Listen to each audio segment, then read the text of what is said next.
السلام علیکم۔ Kindly channel کو سبسکرائب کر دیں۔ تو چلتے ہیں اپنی ویڈیو کی طرف۔ والدین کی دعا ضرور قبول ہوتی ہے۔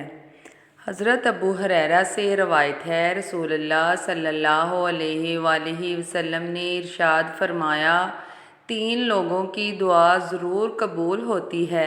نمبر 1 مظلوم کی دعا، نمبر 2 مسافر کی دعا، نمبر 3 ماں باپ کی دعا بچوں کے لیے۔ حضرت ثوبان سے روایت ہے، رسول اللہ صلی اللہ علیہ وآلہ وسلم نے ارشاد فرمایا، 4 لوگوں کی دعا ضرور قبول ہوتی ہے۔ انصاف کرنے والے بادشاہ کی دعا، بھائی کے حق میں بھائی کی دعا اس طور پر کہ بھائی کانوں کان خبر نہ رکھتا ہو۔ نمبر 3 مظلوم کی دعا، نمبر 4 آدمی کی دعا اپنی اولاد کے لیے۔ حضرت انس سے روایت ہے کہ رسول اللہ صلی اللہ علیہ وآلہ وسلم نے ارشاد فرمایا، 3 لوگوں کی دعا کبھی رد نہیں کی جاتی، باپ کی دعا اپنی اولاد کے لیے، مظلوم کی دعا، مسافر کی دعا۔ حضرت ابو ہریرہ سے روایت ہے، کہتے ہیں میں نے رسول اللہ صلی اللہ علیہ وآلہ وسلم کو فرماتے ہوئے سنا ہے کہ ماں کی گود میں صرف 2 ہی بچوں نے بات کی تھی، ایک عیسیٰ علیہ السلام اور دوسرا جریج کا ساتھی۔ صحابہ نے عرض کیا، اے اللہ کے رسول، حضرت عیسیٰ علیہ السلام کو تو ہر کوئی جانتا ہے، لیکن یہ جریج کا ساتھی کون تھا؟ اس کو تو ہم نہیں جانتے۔ حضور صلی اللہ علیہ وآلہ وسلم نے فرمایا، جریج ایک راہب تھا، وہ اپنے کلیسا میں رہتا تھا، ایک چرواہا اس کے کلیسا کے نیچے رات گزارتا تھا۔ گاؤں کی ایک عورت سے اس چرواہے کی آشنائی تھی، وہ رات میں اس کے پاس برابر آتی تھی۔ ایک بار کا ذکر ہے کہ جریج کی والدہ جریج کے پاس آئی اور جریج جریج کہہ کر آواز دینے لگی۔ جریج اس وقت نماز میں مشغول تھا۔ اس نے اپنے دل میں کہا، والدہ کی پکار کا جواب دوں یا نماز پوری کر لوں؟ آخر اس نے یہ فیصلہ کیا کہ نماز پوری کر لوں، اس کے بعد ماں کی طرف توجہ دوں گا۔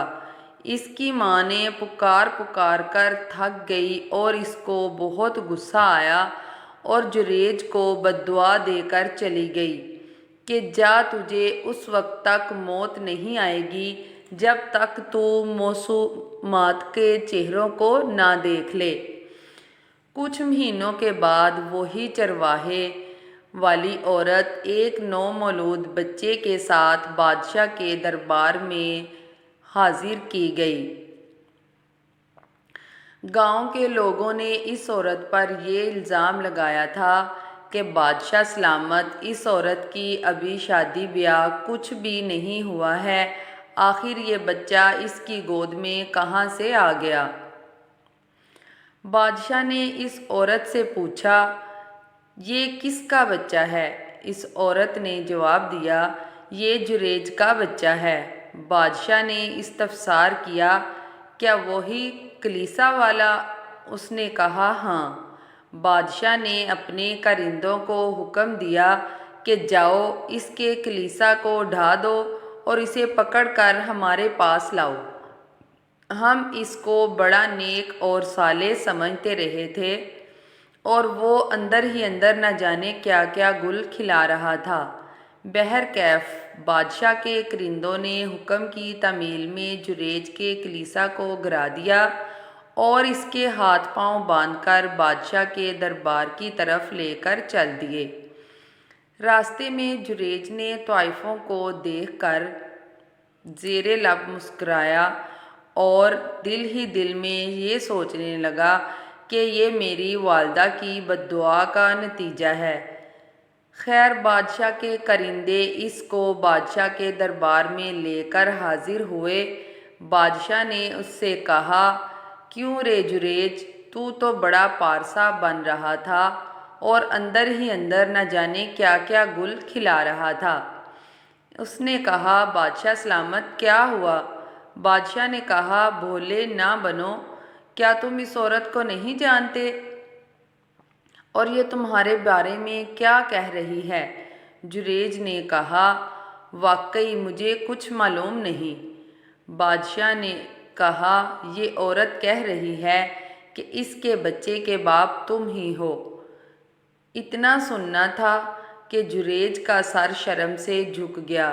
خیر اس کو اپنے خدا پر پورا بھروسہ تھا کہ وہ اسے اس تہمت اور الزام سے بری کر دے گا۔ جریج نے کہا وہ بچہ کہاں ہے؟ بادشاہ نے کہا یہی جو اس عورت کی گود میں ہے۔ جریج دل ہی دل میں دعا کرتے ہوئے اس بچے سے مخاطب ہوا کہ پیارے بچے، ذرا بتاؤ تمہارا باپ کون ہے؟ جریج کی اس حرکت پر لوگ ہنسنے لگے کہ کہیں تو پاگل تو نہیں ہو گیا ہے؟ بھلا ایک نوزائیدہ بچہ جو بالکل نہ سمجھ ہے اور بولنا بھی نہیں جانتا، وہ کیسے بتائے گا کہ اس کا باپ کون ہے؟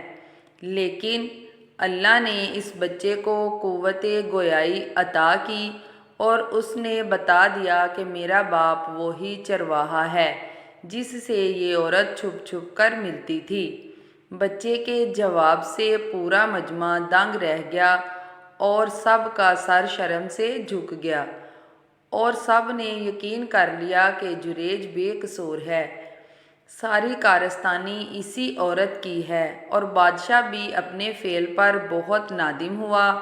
جریج کے ہاتھ پاؤں کو رسیوں سے کھلوایا اور کہنے لگا کہ انجانے میں مجھ سے بہت بڑی غلطی ہو گئی ہے۔ تمہارے کلیسا کو گروا کر میں نے بہت بڑا پاپ کیا ہے۔ اگر تم حکم دو تو میں تمہارے لیے سونے چاندی کا ایک نیا کلیسا بنوا دیتا ہوں۔ جریج نے کہا اس کی کوئی ضرورت نہیں، بس میرا کلیسا ویسا ہی بنا دو جیسا تھا۔ بادشاہ نے کہا ٹھیک ہے، لیکن ایک بات بتاؤ، ابھی تم ہنس کیوں رہے تھے؟ اس نے جواب دیا مجھے میری ماں کی بد دعا لگ گئی تھی۔ تو آپ بھی اپنے ماں باپ کو خوش رکھیں، ان سے دعائیں لیں، ان کی بد دعاؤں سے بچیں۔